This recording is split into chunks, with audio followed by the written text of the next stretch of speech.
안녕하세요, 여러분. 네, 안녕하세요. 오늘은 이제 족부와 족관절 분야에 관련해가지고 아주 유명한 교수님을 모셨는데요. 오늘 함께 해주실 교수님은 서울 백병원의 이영 교수님 모셨습니다. 교수님, 안녕하세요. 네, 안녕하세요. 네, 네, 안녕하세요. 네, 인제대학교 서울백병원 이영입니다. 반갑습니다. 네, 교수님은 이제 작년 7월에 저희 비욘디 방송에 그때 홍혜가 예, 박사님과 함께 예. 출연해 주셨죠. 그때 그 방송 내용이 이제 손발 콤비 명의로 이렇게 출연을 해 주셨는데 진짜 오랜만에 다시 출연을 해 네, 주셨어요. 한 7개월 정도 지난 것 같은데, 그때 막 장마도 막 엄청 심한 때여서 아주 기억이 많이 나네요. 오늘은, 오늘 날씨가 네, 엄청 좋네요. 화창한 네. 날씨에 불러주셔서 너무 감사합니다. 네. 그날 선생님이 그리웠나 봐요. 비 오는 아, 날 그래요? 모셔가지고. 네. 저희 이영 교수님은 정말 유명하시죠. 이제 족부와 족관절 분야 관련해서 SCI급 논문 아주 저명한 이제 학술지인데 거기에 한 20, 30편 정도의 논문을 게재하셨고 그리고 최근에는 이제 과기부에서 우수 신진 연구에 또 선정되셨잖아요. 네, 네. 또 이번, 몸신에도 아, 출연하셨고. 이번에 그 신진 연구는 약간 그 당뇨병성 족부 궤양이라고 당뇨발이라고 흔히 말하잖아요. 네. 그게 좀 안 좋아지시면은 발이 좀 많이 썩거나 이런 분들이 많아서 절단에까지도 이제 진행이 되고 그러는데 그런 거를 조금 그 인공지능 데이터 마이닝 기법 뭐 이런 걸 통해서 좀 예방할 수 있는 프로그램을 만드는 그런 오. 사업이라서 아무래도 그 한국연구재단이랑 과학기술부에서 좀 좋게 생각을 해서 개발이 되면 아무래도 많이 사회적인 기여가 좀 생기지 않을까라는 그럼요. 많이 생각을 하는 것 유용하게 사용할 같아요. 수 있을 예, 것 같은데요. 개발이 언제 좀 될까요, 교수님? 열심히 해보겠습니다. 네. 아무쪼록 여러 많은 이력을 가지고 있는 아주 유명한 교수님을 저희 비욘디 스튜디오에 모셨습니다. 네, 오늘 교수님께서 이야기해 주실 주제는 이제 신발과 건강인데요. 이번 강연의 키 메시지는 무엇인가요, 교수님? 좀 약간 많은 분들이 이제 신발은 어떻게 신어야 돼요? 이렇게 물어보시는 분들이 현장에서 진료하면은 굉장히 많으시더라고요. 네. 따라서 이제 뭐 어떤 신발이 꼭 나쁘고 좋다 이렇게 말하기는 굉장히 어려운 것 같아요. 그래가지고 어떤 상황에는 좀 이런 신발을 좀 신는 게 도움이 되고 또 어떤 상황에서는 조금 안 좋게도 작용을 할 수 있다.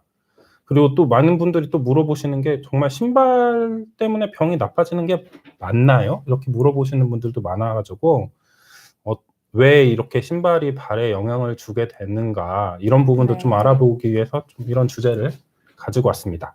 아무래도 약간 하이힐 같은 신발은 조금 발목을 불안정하게 하고 안 좋을 수도 있을 것 같기는 해요. 네, 그 하이힐은 또 장점이 또 많잖아요. 그쵸. 네, 또 다리 각선미를 예쁘게 무조건 보이고. 신지 말라고 할 수는 좀 없을 것 같아요. 근데 네. 어떤 증상이 생길 때는 조금 자제를 하거나 안 신는 그런 기간을 갖는 것도 좀 필요한 것 같기는 합니다. 네, 오늘 그 부분에 대해서도 자세하게 설명해 주실 예정이죠. 예. 네, 그러면은 오늘 강연 기대하면서 지금 한번 시작해 보도록 할까요, 네, 교수님? 오늘 강의는 신발과 발 건강, 신발 때문에 병이 생기기도 하나요? 뭐 이런 거를 주제로 좀 가지고 왔어요. 발은 흔히들 뭐 제2의 심장이고 발 건강이 몸의 건강이다 이렇게 말하는 문구들이 많이 있죠. 발은 한 44개 정도의 뼈로 구성이 되어 있고 전체 200개 정도 몸에 뼈가 있는데 그중에 한 5분의 1 정도 된다고 보시면 될 것 같아요. 네.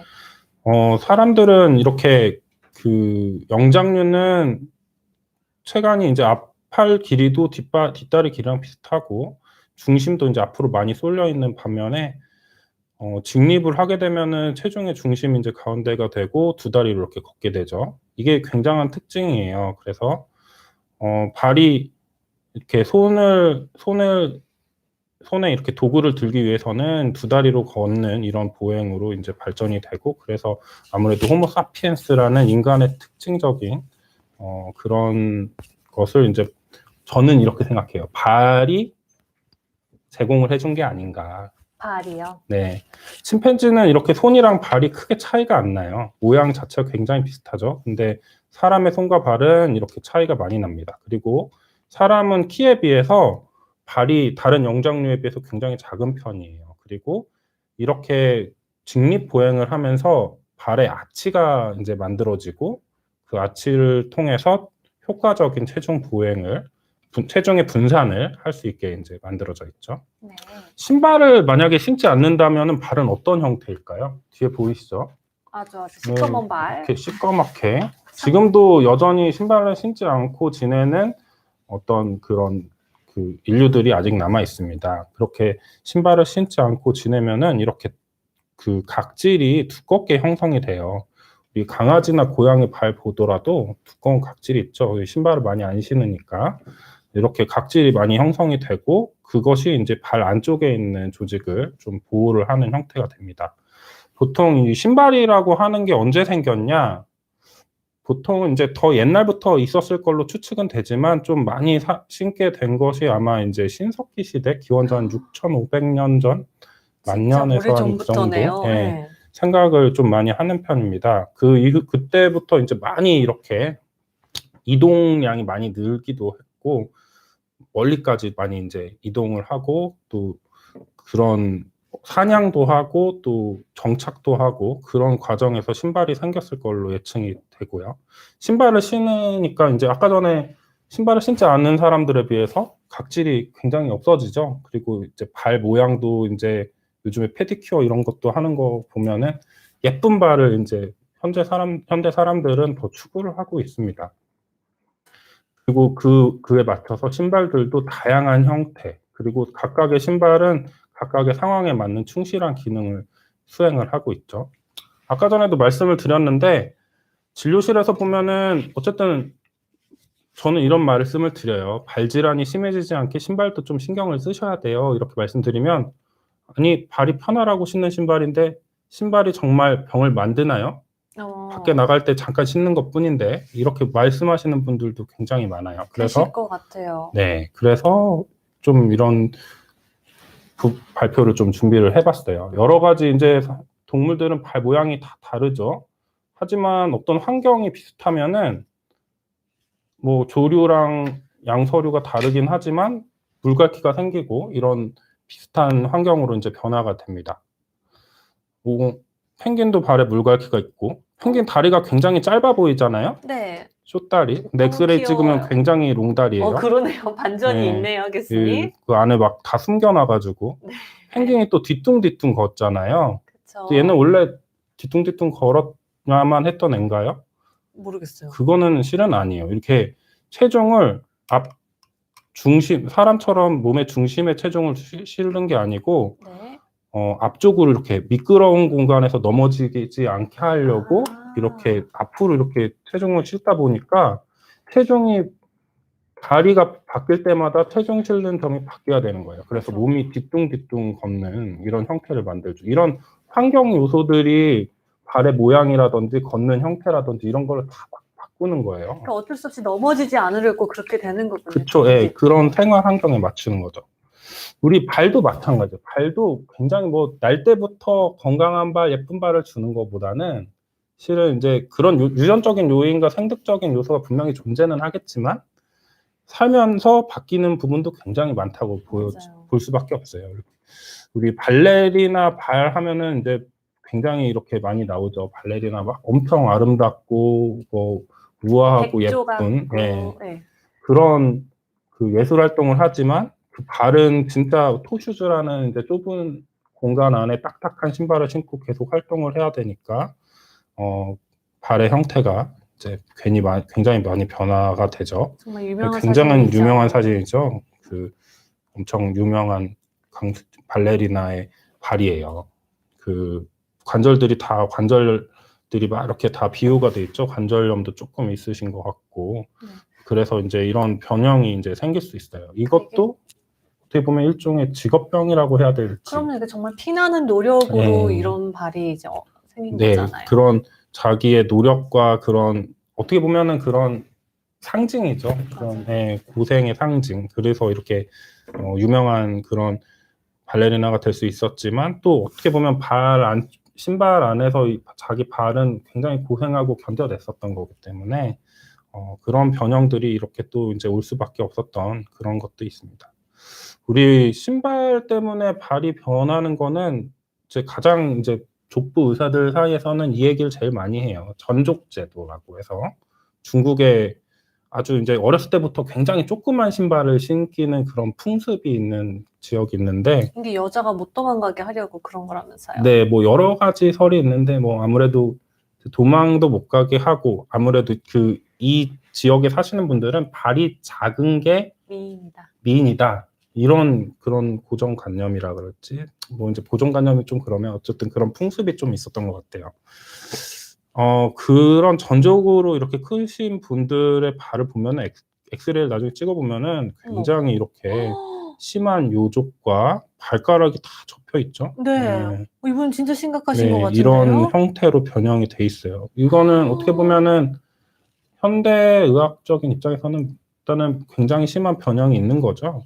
병이라고 할 수 있어요. 그러니까요. 예. 네. 이 사진은 근데 전족을 하셨던 분이 아니에요. 이 사진은 어느 분이요? 헐리우드의 스타들입니다. 아. 그런데도 발 변형이 굉장히 심하죠. 아무래도 발만 보면은 미인일까라는 생각도 할 수 있긴 그러니까요. 한데, 의심할 수 있을 것 예, 같은데. 여긴 와. 한 분은 헐리우드 케이트 모스, 그리고 네. 기네스 펠트로의 발이에요. 아무래도 이분들도 어떻게 보면은 직업적으로 굉장히 높은 힐이라든지 앞코가 뾰족한 신발들 많이 어렸을 때부터 신으실 수밖에 없었겠죠. 그럼요. 그랬더니 이렇게 변형이 좀 많이 온 상태예요. 가수분들 발도 좀 그렇게 변형이 오실 수 있을 것 같아요. 맞아요. 요즘에 그 그렇죠? 아이돌들을 보면은 높은 하이힐 굽을 신고. 신고 엄청 네. 춤을 잘 그러니까요. 추잖아요. 그것도 근데 칼군무로. 네, 그런데 가끔 넘어지는 그런 영상들, 이런 거 보셨는지 모르겠는데, 봤어요. 그런 영상이 한번 나오면은 인기가 막 올라가는데 네. 저는 좀 걱정이 될 때가 맞아요. 있어요. 왜냐면 또 꽝 아, 맞고 세게 넘어지잖아요. 자꾸 반복이 되면은 병이 될까봐 발목이 또 불안정해질 수도 있고, 뭐 골절이나 다른 외상 같은 것도 생기실 수가 있고. 그럼요. 어쨌든 이런 하일 같은 거는 과거부터 보면은 키가 커 보이기 위해서, 혹은 이제 뭐 이렇게 말을 탈 때 말에 딱 이제 발굽을 이제 딱 신발을 걸려고, 혹은 과거에 또 중세 유럽 같은 경우에는 지면이 뭐 화장실이 좀 잘 안 돼 있고 그러면 지면에 오물이 많아가지고 그런 걸 좀 피하려고도 많이 했었고, 또 심리적인 이유에서도 많이 했었죠. 우리 하이라면 태양왕 루이 14세 많이 얘기들을 하는데요. 어렸을 때 이렇게 춤을 이렇게 잘 추는 신동이었었던 것 같아요. 신발이 정말 예, 화려한데요, 신발이 진짜? 이때 네. 엄청 화려하죠. 하이를 엄청 즐겼고, 나이가 들어서도 이게 자기의 그 외모 중에 각선미를 이렇게 강조를 하려고 저 다리가 이렇게 돋보이게 네. 정면에서, 나이가 들어서도 이런 다리가 잘 보이는 그런 자화상을 이렇게 그림을 그렸던 것 같아요. 이분이 굉장히 사교계에서 하이를 유행을 시킨 사람이라고도 할 수 있어요. 이분이요? 예. 심미적인 이유에서도 이제 하이를 많이 신게 된 거죠. 그 이후로. 이때는 남자들도 굉장히 하이를 많이 신었었나 봐요. 그렇죠? 그러니까요. 그런데 이분이 이제 나이가 들어서 마지막에 돌아가시기 전에는 발에 병이 굉장히 또 많이 걸리셨거든요. 뭐 이제 구강에도 병이 많이 걸리셨지만 발에 뭐 통풍도 와 있으셨다고는 하고, 그리고 엄지발가락 안쪽이 굉장히 좀 붓고 무지외반증도 아마 생기셨었던 것 같아요. 하이힐을 오래 신다 보면 그런 병이 생기는 거죠. 일단 궁금하시죠? 그래서 네. 제가 한번 이거를 촬영을 해봤어요. 궁금해요. 예, 체중부와 CT라는 게 저희 병원에 있거든요. 이게 우리나라에 한 4대 정도 있는 CT인데, CT 보통 누워서 찍잖아요. 네. 이거는 서서 이렇게 CT를 찍을 수가 있어요. 그리고 서서 이렇게 찍어서 봤더니 맨발로 이렇게 CT를 찍었을 때는 원래 이 정도 이제 각도를 보이는데, 하이를 신으면은 앞코가 아무래도 좀 좁고 압력이 안쪽에 많이 보이니까는 엄지발가락이 더 많이 휘는 걸 볼 수 있죠. 이런 게 한두 번 신었을 때는 바로 이렇게 바뀐다고 하긴 좀 어려울 텐데, 반복적으로 계속 신고 그게 이제 모양이 바뀌는 원인이 되면은 하이힐도 충분히 무지외반증의 원인이 될 수가 있겠죠. 확실히 각도가 확 꺾이는 게 보이는 것 같아요. 네.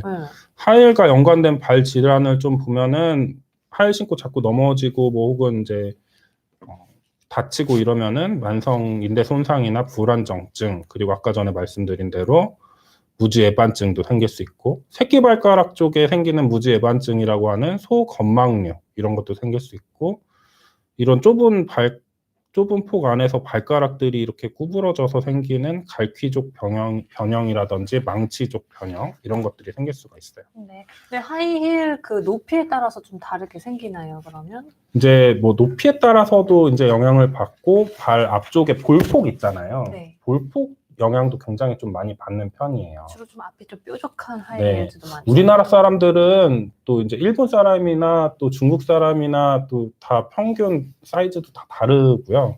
또 볼폭이 또 서양에 비해서 발 볼폭이 조금 넓은 편이에요. 그래가지고 오. 그래서 좀 좁은 신발이 좀 많거든요. 그런데 그런 신발들을 신으면은 이렇게 신발 안에서 눌리는 압박 효과가 조금 크다고 볼 수 있어요. 그걸 제가 다 측정을 못하고 발바닥 쪽에서만 이렇게 조금 압박이 얼마나 되는지를 족저압을 측정하는 기계가 병원에 있어서 측정을 해보면은 운동화는 이제 조금 비교적 분산이 잘 되는 편이고 슬리퍼를 신으면은 앞쪽 뒤쪽에 좀 쏠리고 하이를 신으면은 좀 엄지발가락이랑 우리 무지의 반증이 잘 생기는 족지간 관절 쪽에 중족 족지 관절 쪽에 많이 이렇게 압박력이 가고요. 단화를 신으면은 뒤꿈치에도 이렇게 많이 좀 가죠. 그러니까는 신발별로 조금 다 압력이 많이 가는 부위도 다 다르다고 보시면 될 것 같아요. 그러면은 제일 네. 좋은 게 골고루 신는 게 제일 좋은 걸까요? 실은 이제 좀 신발이 많으면 이제 네. 돌아가면서 상황에 맞춰서 신는 게 좀 좋고 그것도 좀 중요하지만 내가 이 부분이 좀 아프다. 아픈 부위. 혹은 이제 모양이 조금씩 변하는 것 같다 할 때는 그 특정 신발들을 조금 피하거나 조심하는 게 좀 좋겠죠. 증상이 막 악화되고 있는데 그래도 막 볼이 좁고 뾰족한 신발을 신고 이런 거는 조금 좀 지양해야 되지 않을까 싶어요. 그럼요. 그리고 또 하이힐 얘기만 좀 많이 했는데 이렇게 단화랑 슬리퍼도 영향을 미칠 수가 있어요. 이렇게 그 창이 얇고 밑창이 얇고 쿠션이 좀 적어서 충격이 지면에 닿는 충격이 그대로 발로 이렇게 전달되는 그런 형태의 신발들 같은 경우에는 족저근막염이나 지방 위축증 같은 게 올 수가 있어요. 족저근막은 발바닥에 있는 이렇게 부채 모양의 넓은 막인데 뒤꿈치 쪽에는 한 군데 다 붙어 있고 앞쪽은 넓게 붙어 있죠. 이거는 실은 대부분 콜라겐으로 구성이 돼 있는데요. 네. 땅바닥에 발을 딱 디디면은 쭉 좀 이렇게 약간은 좀 늘어나는 그런 경향성을 가지고 있어요. 그런데 이 탄력성이 이제 떨어지거나 변성이 생기고 이러면은 넓게 붙은 쪽보다는 한 군데 붙은 쪽에 이렇게 떨어지려는 견인력이 일단 많이 작용을 하잖아요. 거기서 염증이 좀 발생을 할 수 있어요. 쉽게 말해서 우리 머리카락 좀 잡아 당기면 머리카락이 붙어 있는 두피가 좀 아플 수 있잖아요. 많이 아프죠. 그런 부분 같이 여기가 족저근막이 붙어 있는 쪽이 좀 통증이 생길 수 있고 또 발바닥에는 천연 자기만의 쿠션이 하나 있죠. 그 발밑 지방층이라고 하는데 이 발밑 지방층이 이제 탄력성도 좋고 충격 흡수도 많이 해줘야 되는데 딱딱한 신발을 오래 신는 경우에는 지방층이 이렇게 위축이 되거나 퇴행이 되는 경우가 많아요. 이렇게 되면은 충격이 자꾸 안쪽으로 그대로 전달이 되니까 발바닥 안쪽에서 염증이나 통증들이 자꾸 반복해서 생길 수가 있어요. 저는 그거 말고도 이렇게 걷는 이 사진 보면은 뭐가 생각이 나세요? 그냥 비틀즈 멋있죠. 네. 여기서 막 그 영국 가가지고 사진 찍고 이런 분들도 굉장히 좀 맞아요. 많던데. 똑같은 포즈로요. 예. 네.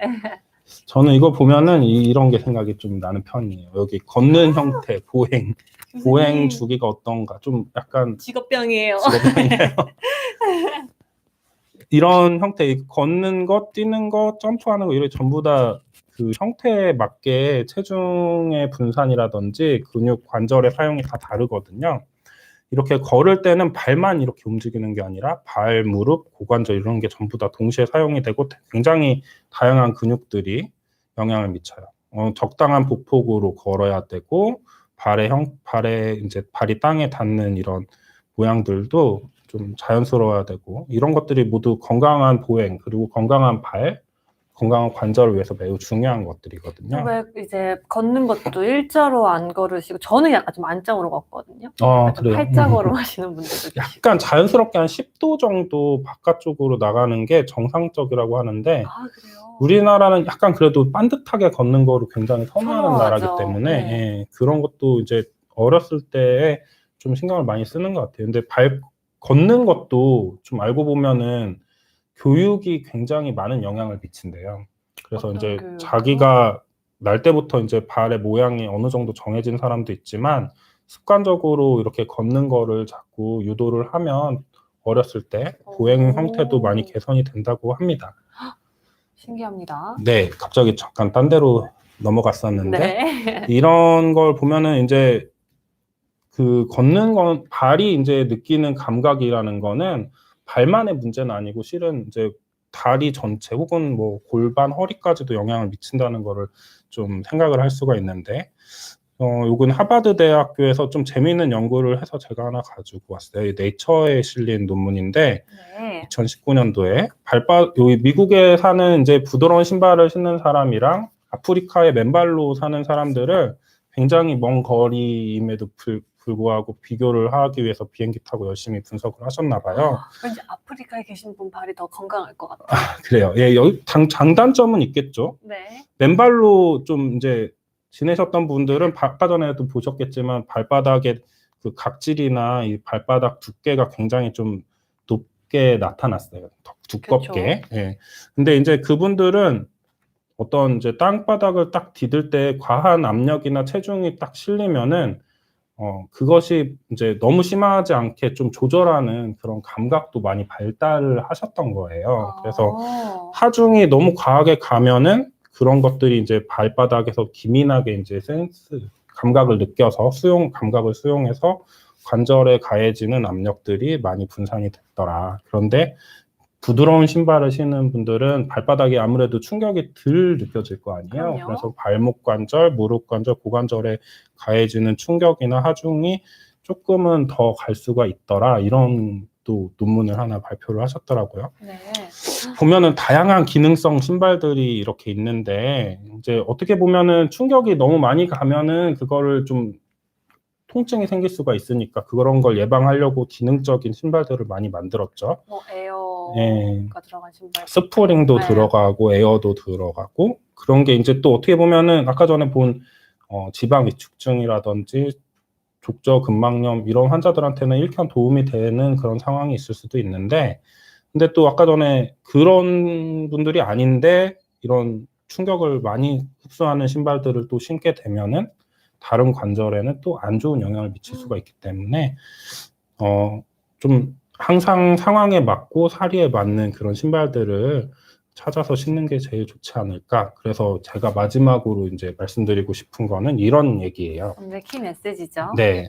신발이라는 걸 고를 때는 신발은 활동에 편안함을 주는 아주 유용한 그런 사물이라고 할 수 있는데 그중에서도 또 신발을 잘 쓰면은 치료에 도움도 많이 되지 않을까 그렇게 생각을 해요. 하지만 또 상황에 맞지 않고 또 자기가 이제 통증이 있거나 변형이 있거나 이런데 어떤 특정 형태의 신발을 또 반복해서 신으면 그것은 또 어떻게 보면 안 좋은 영향을 자꾸 줄 수가 있다. 신발도 어떻게 보면 양면성이 있고 상황이나 증상이나 그런 환경에 맞게 신는 게 참 중요하겠다.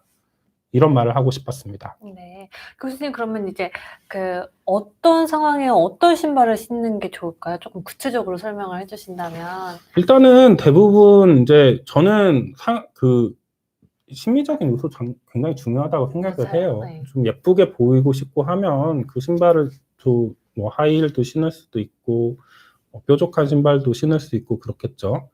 근데 이제 자기가 좀 아프다. 특히 아까 전에 발가락이 안쪽으로 휘는 무지외반증이라든지 네. 소건막류, 새끼발가락이 또 휘는 소건막류, 갈퀴족지, 그리고 종아리가 막 당기고 아프다. 알이 자주 배기고 경련이 일어나고 아킬레스 힘줄이 아프다. 이럴 때 하이힐을 아픈 당시에 그래도 참고 막 신어야 된다? 그렇게는 생각하지 않아요. 그렇게 하는 거는 병을 좀 키우는 일이 될 수가 있다 생각이 되고 또 뒤꿈치랑 이제 중족부 우리 발 앞쪽에 살 둔턱이 있는 중족부가 아플 때는 또 너무 충격이 바로 전달되는 굽이 얇은 단화라든지 쿠션이 없는 네. 그런 슬리퍼 같은 거 자꾸 신게 되면은 그것도 이제 증상이 심해질 수가 있겠죠.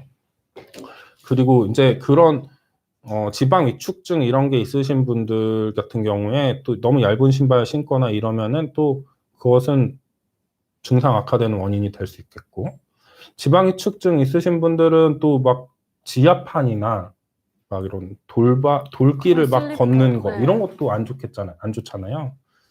그런데 뭐 이렇게 대부분의 이제 정상적인 발이 있으신 분들은 가끔은 맨발로 걷는 것도 아까 전에 마지막에 말씀드렸는데 발의 감각을 좀 다시 좀 회복을 하고 관절에 이제 가해지는 하중이라든지 이런 걸 또 분산할 수 있는 또 좋은 점이 있으니까는 상황에 맞게 좀 잘 신어야 되고, 잘 모르겠다 그럼 물어보러 잠깐 들리시는 것도 맞아요. 괜찮습니다. 특히 이제 발에 질환이 있으신 분들은 네. 전문가 선생님이랑 이야기를 하면 좋을 것 같은데요.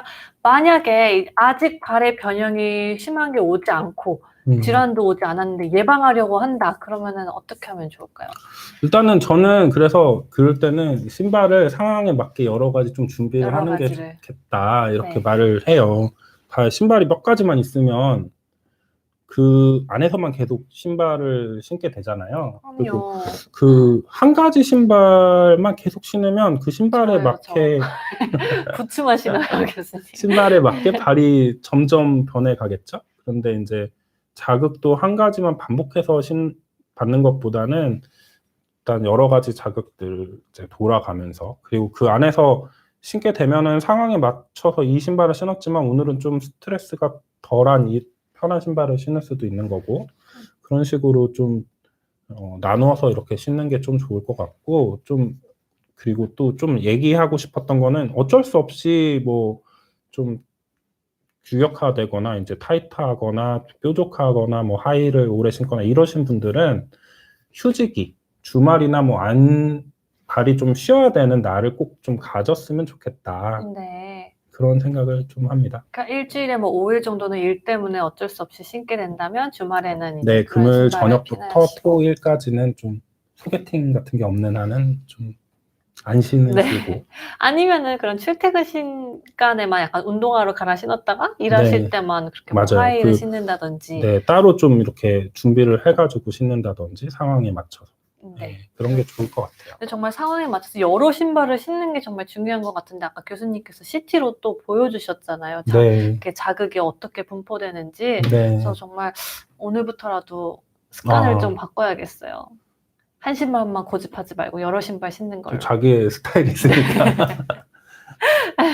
아까 줄리아 라니께서 오늘 강의 너무 재밌습니다 해주셨어요. 감사합니다. 네, 마지막 슬라이드 이야기 해주시고 질문 받으면 좋을 것 같아요, 교수님. 마지막 슬라이드는 전데요. 인제대학교 네. 서울대병원 족부클리닉. 발은 제2의 심장입니다. 발이 편안해야 몸이 건강합니다. 이렇게 말씀드리고 싶고, 아무래도 발에 병이 없어야지 더 많이 걸을 수 있잖아요. 그럼요. 더 많이 걸어야지 몸이 전체적으로 건강해지는 게 아닐까 이렇게 생각이 돼요. 그래서 이제 발이 제2의 심장이군요. 네, 그렇습니다. 네. 그래서 여기까지가 이제 이현 교수님께서 준비해주신 강의 내용이고요. 지금부터는 이제 주신 질문에 대한 답변을 드리는 시간을 가지도록 하겠습니다. 화면은 이걸로 띄워놓을게요, 교수님. 네, 감사합니다. 첫 번째 질문부터 갈게요. 심은하님께서는 운동화는 조금 크게 신으면 도움이 된다는데 맞나요? 라고 질문을 주셨어요. 여기 화면을 운동화를 봐주시면 조금 크게 신으면, 이게 저도 아이를 키우는데 너무 타이트한 거는 조금 지향이 안 신기려고 그래요. 한 반문 정도는 조금 더 크게 신기는 게 좋은데, 네. 너무 큰 거는 또 이제 발 안에서 신발이 고정이 잘 안 되잖아요. 그러면은 이제 신발 안에서 발이랑 이제 발과 신발이 따로 이렇게 놀면은 발과 신발 사이에 마찰 같은 게 또 생길 수가 있거든요. 네. 마찰 같은 게 생기고 이러면은 이 또 발 주변에 있는 피부 건강 같은 게 또 안 좋을 수도 있고, 그리고 발을 크게 신으면은 아까 전에 보행 주기상에서 발을 좀 들어 올리는 그런 발을 들어 올리는 시기가 있는데, 그 신발이 이제 흘러내릴까 봐 그거를 충분한 높이로 들어 올리지 못하고 바로 땅으로 딛는 그런 변화가 생겨요. 그래가지고 그런 걸 좀 신경을 써야 되기 때문에 걸음걸이라든지 그런 게 좀 변할 수 있으니까 자연스럽게 여유가 있는 정도. 요즘은 신발 안에 깔창에 보면은 발가락이 어느 공간까지 가야 된다는 피팅 존이라는 게 표시가 점점 되고 있어요. 그래서 그래요? 운동화 같은 거는 거기에 맞춰서 맞추시는 게 제일 좋을 것 같아요. 네. 만약 그게 없다 하면은 아니면 두꺼운 양말 같은 거 신고 그게 맞는지 보면 좋을까요? 좀 아니면은 약간 두꺼운 양말 신고 우리 옛날에 엄지손가락으로 이렇게 맞아요. 눌러봤는데 맨날 이렇게 뭐 한 눌러봤어요. 3cm, 4cm 정도 여유. 그거는 좀 있으면 좋겠다 생각이 드네요. 네. 시문아님께서 또 다른 질문을 주셨는데요. 발바닥, 발 뒤꿈치 쪽이 항상 돌덩어리처럼 무겁고 피로가 빨리 온다고 하시네요. 그래서 병원에 가면 아무 이상이 없고 뒤꿈치는 생식기관이라고만 말하시고 증상은 말이 없으시더라고요. 라고 질문을 주셨어요. 좀 약간 그쵸. 단어가 좀 제가 이해가 안 되는 게 저도 좀 있는데 어쨌든 뒤꿈치 쪽이 좀 돌덩이처럼 무겁고 피로가 빨리 온다 이런 것을 일단은 봤을 때는 제 생각에는 아무래도 좀 뭘 여러 가지 검사는 해봐야겠지만 지방 위축증 쪽이 좀 가깝지 않을까. 이렇게 좀 피로가 빨리 온다는 거는 충격 자체가 이제 분산이 안 되고 흡수가 좀 많이 온다. 체중 부하가 분산이 좀 잘 안 되고 그런 걸 조금 염두를 해둬야 되지 않을까 싶고, 증상 완화, 이게 지방 위축증이라는 게 참 좀 어려운 부분이 있어요, 치료가. 이게 왜냐면은 다른 데는 뭐 지방을 집어넣을 수도 있고, 뭐 필러 같은 것도 넣을 수 있고 이런데, 고정되기 전에 땅을 디뎌야 되고 걸어야 되잖아요. 그래서 지방을 바로 이렇게 살려주는 그런 방법이 아직 마땅한 게 없어요. 그래서 쿠션이 좋은 신발을 신어라 이럴 때는 이렇게 말씀을 많이 드리는 편이고, 시간을 두고 이제 상황에 맞춰서는 발 아치라든지 이런 게 좀 안 좋으시고 하면은 거기에 맞게 보형 깔창 같은 거, 치료용 깔창 같은 것도 맞춰드리기로 좀 합니다. 네. 정확한 진단은 아무래도 병원에 내원하셔서 네. 받으셔야 할 것 같아요. 네. 변종령님께서도 질문 주셨는데요. 만성 불안전증으로 오래 고생을 하시다가 뒤꿈치 외관 변형과 안짱다리처럼 돼서 저게 어떤 수술을 종골절골, 네. 네. 뒤꿈치 뼈를 이렇게 안쪽으로. 뒤꿈치 하는 뼈가 바깥쪽으로 휘어서 휘었고, 무릎 쪽은 좀 안짱다리처럼 변형되는 그런 형태인 것 같아요. 우리나라에 저런 변형이 나름대로 좀 많은 편이에요. 다른 그래요? 나라보다는. 그래서 뒤꿈치 쪽 뼈가 좀 바깥쪽으로 휘었었다고 아까 전에 말씀을 하셔서 맞아요. 어떤 의사 선생님이 안쪽으로 뒤꿈치 뼈를 이렇게 수술을 집어넣는 수술을 해드렸나 봐요. 네. 근데 지금 27세이신데 그리고 깁스를 풀고 제대로 깁스를 갔다 풀고, 오면 이게 개선이 네, 될지. 이제 시간이 얼마 안 되셨나 보네요. 2주째. 시간이 좀 걸립니다.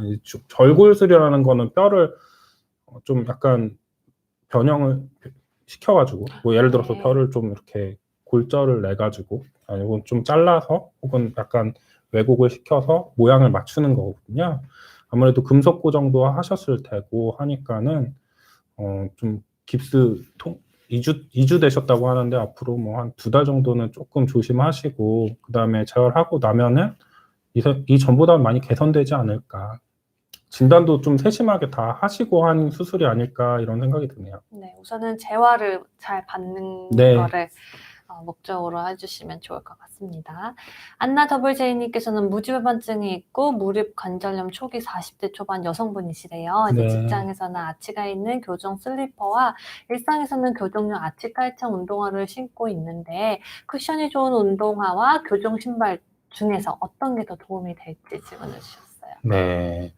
일단은 무지배반증이 있으시고 관절염도 또 초기가 있으시네요. 근데 이제 둘이 관계가 있을 수도 있고 또 별개로 생겼을 수도 있어요. 근데 일단 관계 이씨 생겼다는 가정하에 보겠습니다.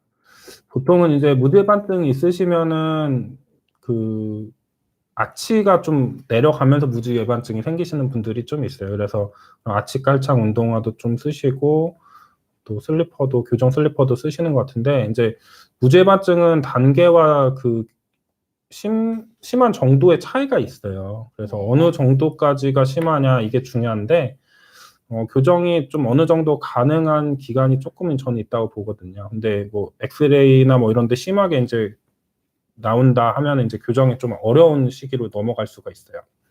아주 초기에는 좀 교정이 좀 되지 않을까 이렇게 생각이 되지만 좀 그 시기를 놓쳐가지고 조금 이제 충분히 누가 봐도 무지 애반증이네 하는 단계가 가면은 교정이 좀 쉽지는 않거든요, 현실적으로.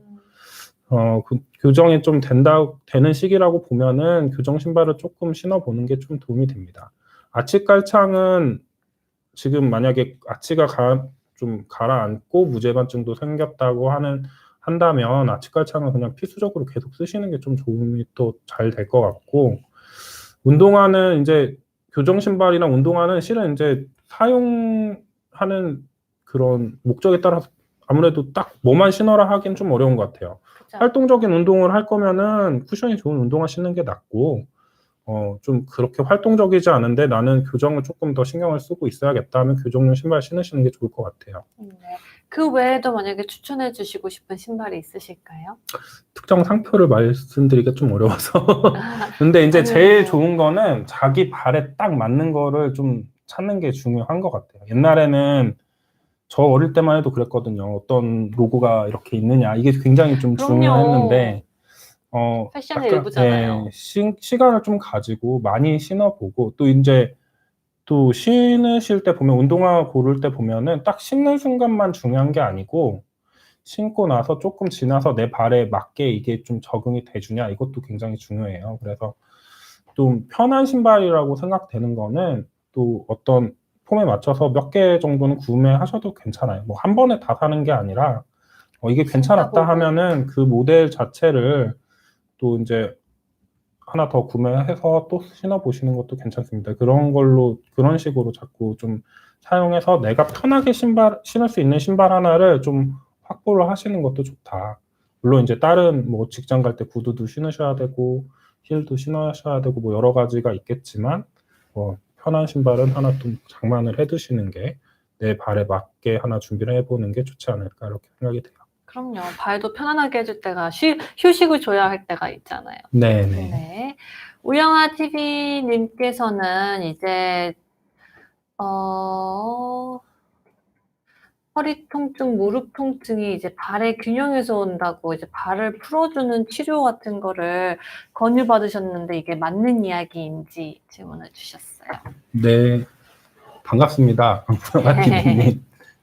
아는 사람 같기도 하고. 아까 교수님 네. 인사드렸던 것 같아요. 그리고 그 한의사 선생님도 다 어느 정도의 근거는 다 있으시진 않을까 이런 생각은 하는데, 어쨌든 뭐 허리 통증이나 무릎 통증이 발의 균형에서 온다. 뭐 일부는 맞는 말이기도 하고 또 일부는 틀린 말이기도 해요.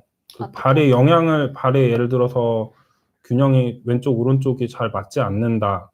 혹은 아치의 모양이 다르거나 발의 형태가 다르다. 그러면은 인제 걷는 형태라든지 균형 이런 게 차이가 나고, 네. 그러면은 뭐 왜곡이나 변형 같은 게 생기시면은 허리 통증이나 무릎 통증이 생길 수도 있는데, 저는 인제 그렇게 봐요. 그냥 '허리 통증이나 무릎 통증이 다 발에서 왔냐?'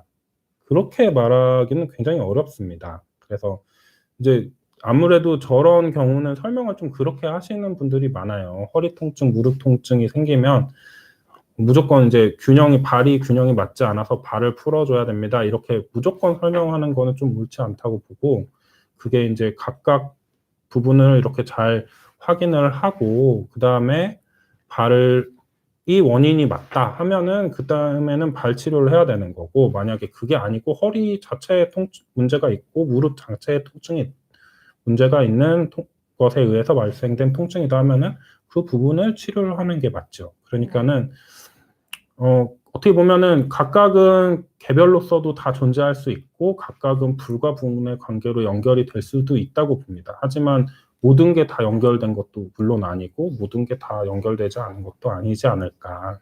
그래서 중요한 거는 검사를 잘 해 보는 게 중요해요. 그러니까 그 아무래도 정확한 원인을 네. 파악하는 게 제일 네. 중요한 것 같아요. 그 분야에 좀 전문적인 지식이 있는 분, 허리 문제라면 허리 통증에 관한 그런 치료 경험이 많으신 분이 그 분야를 좀 봐서 이해를 좀 하고, 만약에 그분이 "아 이건 허리가 아프시지만 다른 데 문제가 아닐까요?" 이렇게 말할 수도 있는 거고요.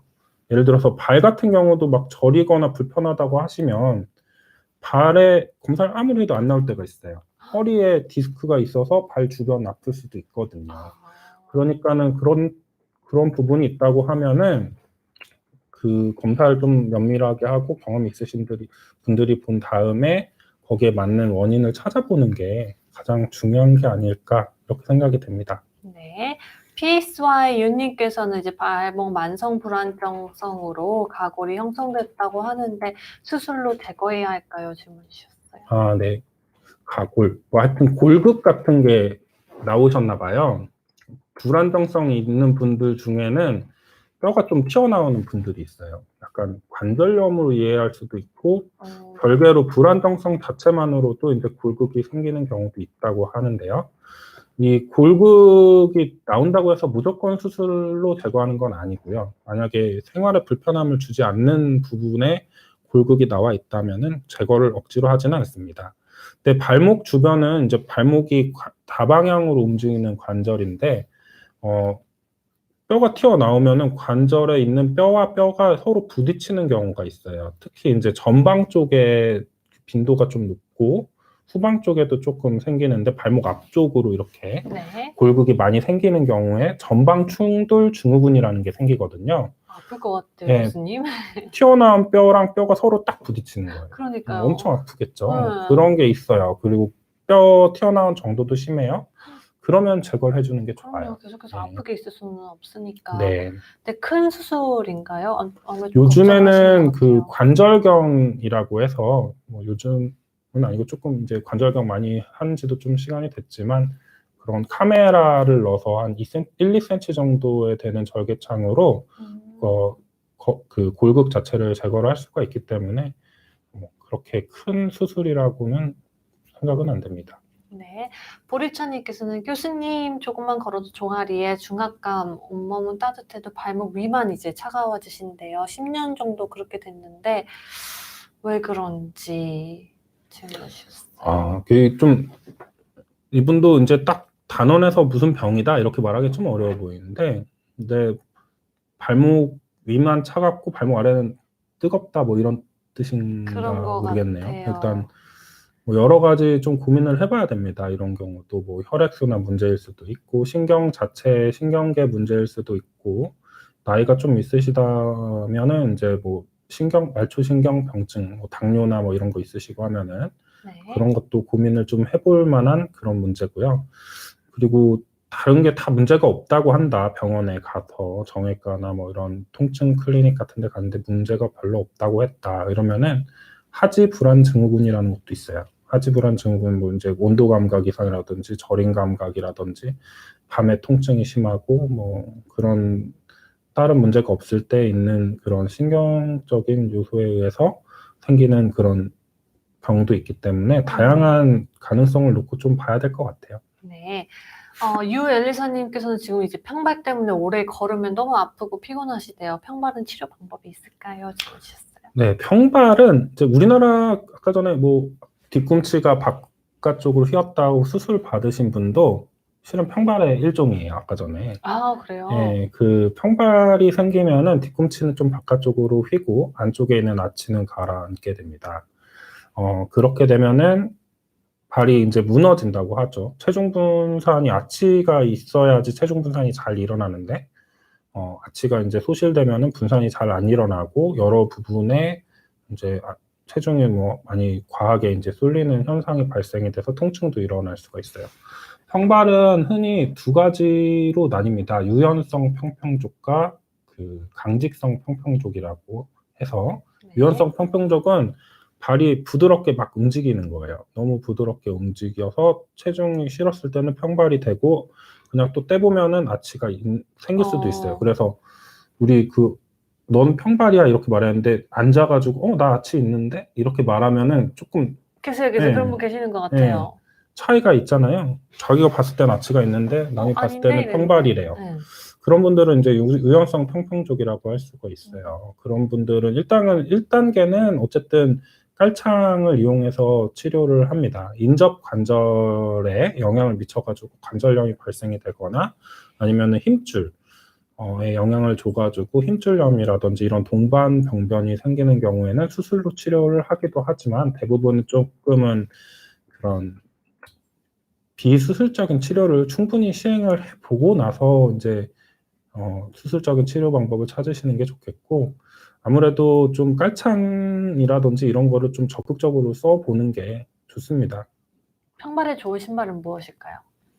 평발에 좋은 신발은 아무래도 그 신발 자체가 두 가지로 나뉠 수 있는데, 신발만 놓고 보면은 신발 자체가 아치를 조금 보강해주는 형태의 신발이 있어요.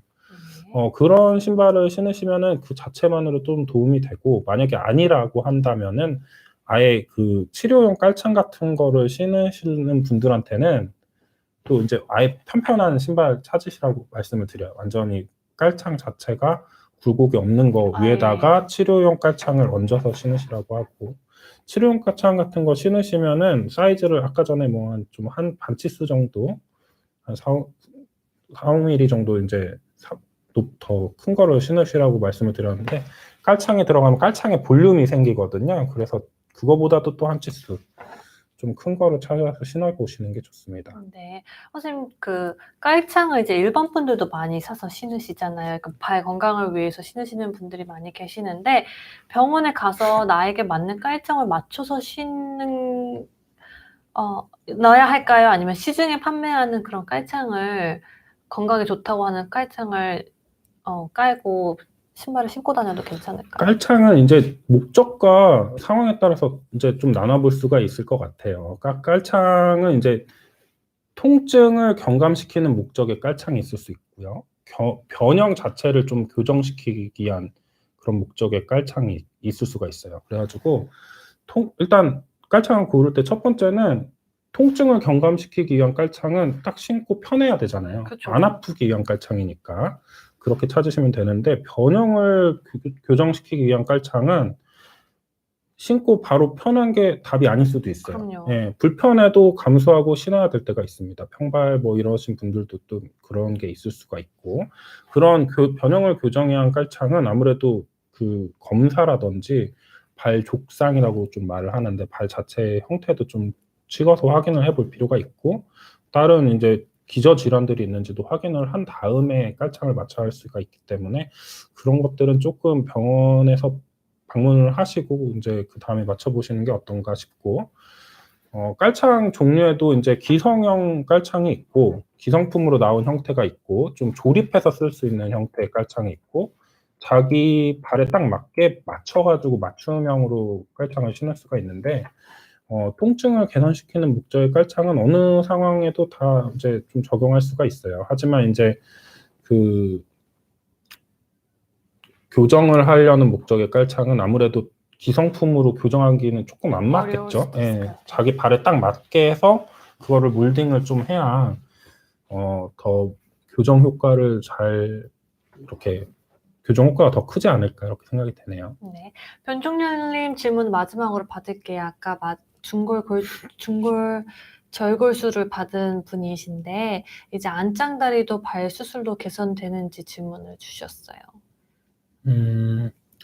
이거는 이제 실은 이제 말로만 설명드리기 좀 어려운 케이스긴 한 것 같아요. 어느 정도 무릎이 이제 변형이 있고 고관절에 변형이 있는지는 모르겠어요. 하지만 좀 어느 정도 설명은, 뒤꿈치 수술을 받으면 나머지도 좀 개선이 될 수 있다는 설명을 들으신 게 아닌가 싶은데, 당장은 이제 후족부 외반 변형이 심했기 때문에 내반 절골술을 받으신 게 아닌가, 종골 내측전이 절골술을 받으신 게 아닌가 생각이 돼요. 물론 엑스레이 좀 보면은 제가 자세히 설명을 드릴 수가 있을 텐데 지금 그렇지 못하니까 아쉬운데, 그거에 이제 된다고 해서 무조건 뭐 무릎이나 고관절이 무조건 좋아진다, 이렇게 말하기는 좀 이제 어려울 수도 있습니다. 하지만 이제 만약에 영향을 받아서 좋아진 거라면은, 우리 체중 부하의 축이라는 게 있어요. 그 고관절에서부터 뒤꿈치가 땅에 닿는 포인트까지 쭉 일직선으로 연결을 한 그 라인을 말하는데요. 네. 뒤꿈치의 위치가, 뒤꿈치가 바깥쪽에 있었던 게 정중앙이나 뭐 안쪽으로 좀 이동이 됐다면은 그 축 자체가 변하잖아요. 그러면 무릎이나 고관절의 영향도 미칠 수가 있죠. 하지만은 무릎이나 고관절은 뒤꿈치가 교정된 폭에 비해서 좀 멀리 있는 부위잖아요. 그렇기 때문에 교정된 수준이 많이 높지 않다면 큰 영향을 못 받을 수도 있어요. 그래서 이제 상황에 맞게 또 영향이 있을 수도 있고 없을 수도 있다. 좀 답변이 애매하긴 한데 이게 좀 더 정확하게 봐야 제가 말씀을 드릴 수 있을 것 같아서. 네. 그 부분 양해 부탁드립니다. 그래도 변종료님께서 감사합니다라고 네. 적어주셨어요. 이건 한 번 더 받을게요. 에스트로겐 PB님께서는 이제 부주상골도 심하게 튀어나오고 평발 각도, 양발 거골 제1 증족골 30도 넘는다는 진단을 받고 맞춤용 깔창을 착용하면서 생활하고 계시는데요. 네, 그럼에도 조금만 걷거나 서 있어도 발뿐만이 아니라 무릎, 고관절, 허리까지 통증이 와서 일상생활이 굉장히 많이 힘든 상태이시래요. 그래서 수술로 정상 수준으로 회복시킬 수 있는지. 일단은 이게 평발과 부주상골이 영향이 좀 있을 수가 있어요. 그 평발의 중요한 힘줄 중에 하나가 후경골건이라는 힘줄인데요. 그게 이제 보통 직접적으로 주상골에 붙는데 부주상골이 있는 분들은 부주상골로 상당 부분이 그 힘줄이 붙을 수가 있어가지고 실질적인 영향을 아치를 만드는데 사용을 좀 잘 못하는 그런 식으로 이제 사용이 되다 보니까 평발이 심하게 올 수가 있습니다. 거골 제일 중족골 감각이 30도가 이제 마이너스 30도가 넘는다는 뜻인 것 같은데, 그렇다고 하면은 변형은 꽤 심한 편이세요. 네, 맞춤용 깔창을 사용은 이제 그래서 당연히 하시긴 해야 될 것 같습니다. 그래도 이제 교정 폭이라든지 그런 게 막 엄청 기대를 하긴 좀 어려울 것 같아요. 변형이 좀 심한 편이셔서. 그래서 여러 가지 좀 불편함이 있으신 것 같습니다. 수술은 저는 개인적으로 그래요. 무조건 이제 각도가 수술을 결정하는 인자냐, 각도상의 기준은 항상 있어요. 뭐 교과서에도 있고. 그런데 이제 생활에 얼마나 불편하냐, 그리고 지금 현재 생활이 뭐 조금 어렵냐, 뭐 깔창으로서는 견디기 힘들 정도냐, 그리고 이런 게 좀 중요하다고 생각이 되고, 뭐 의학적으로는 뭐 아까 전에도 말씀 잠깐 드렸는데 저 변형 자체가 관절을 망가뜨리고 있냐, 이런 걸 좀 면밀히 좀 따져봐야 될 것 같아요. 그래가지고 그런 부분에 영향을 미치고 있으면 수술을 받으셔야 할 수도 있을 것 같습니다. 왜냐면 지금 좀 많이 힘들다고 하셔가지고. 네. 수술은 되게 다양한 방법이 있어요. 평발 수술은 굉장히 다양한 방법이 있습니다. 아까 전에 그 종골절골술, 이것도 평발 수술 중에 하나고, 힘줄을 옮겨주는 수술도 있고, 그리고 외축주 연장술이라는 수술도 있고요. 여러 관절을 정상 위치에다 놓고 그냥 뼈를 붙여버리는 유합술도 있어요. 삼중 유합술 같은. 그리고 이제 관절의 다른 관절염을 유발한 위치에 따라서 인공관절술이라든지 뭐 다른 수술도 추가적으로 필요할 수 있어요. 그래가지고 상황에 맞게 수술하는 게 굉장히 좀 중요하다고 보시면 될 것 같아요. 네, 그래서 여기까지 저희에게 주신 질문에 대한 답변을 드렸고요. 마지막으로 오늘의 메시지 다시 한번 정리해 주시면서 마무리 지으면 좋을 것 같아요. 네, 신발을 잘 고르는 게 참 중요한 것 같습니다. 그 좋은 신발, 나쁜 신발이 따로 있는 게 아니고 그 자기의 상황에 맞게, 자기 건강 상태에 맞게 신발을 골라서 신을 수 있는 그런 게 좀 필요하지 않을까 싶고요. 증상이 생기거나 문제가 생겼다 생각이 되면은 가까이 있는 족부 전문의를 찾으셔서 상담을 받으시고 거기에 맞는 상황을, 맞는 신발 같은 거를 잘 선택을 하실 수 있게 도움을 받는 게 좋지 않을까. 치료가 필요하면은 치료를 또 받으시고, 그런 게 제일 중요할 것 같아요. 발은 제2의 심장입니다. 아무래도 발이 편해야 생활 모든 게 전반적으로 편해지지 않을까, 그렇게 생각이 되네요. 건강한 생활을 위해서 발을 많이 가꾸시길 바랍니다. 네, 오늘 이렇게 서울백병원에 계신 이현 교수님과 함께 신발과 발 건강에 대해서 이야기를 나눠보았는데요. 교수님 다음에도 또 출연해 주실 거죠? 네, 불러주신다면 네. 언제든지. 오늘 약속했습니다. 네. 네, 알겠습니다. 오늘 함께 해주셔서 감사하고요. 저희는 다음에 또 유익한 내용으로 찾아뵙도록 하겠습니다. 감사합니다, 여러분. 고생 많으셨습니다, 네, 교수님. 감사합니다.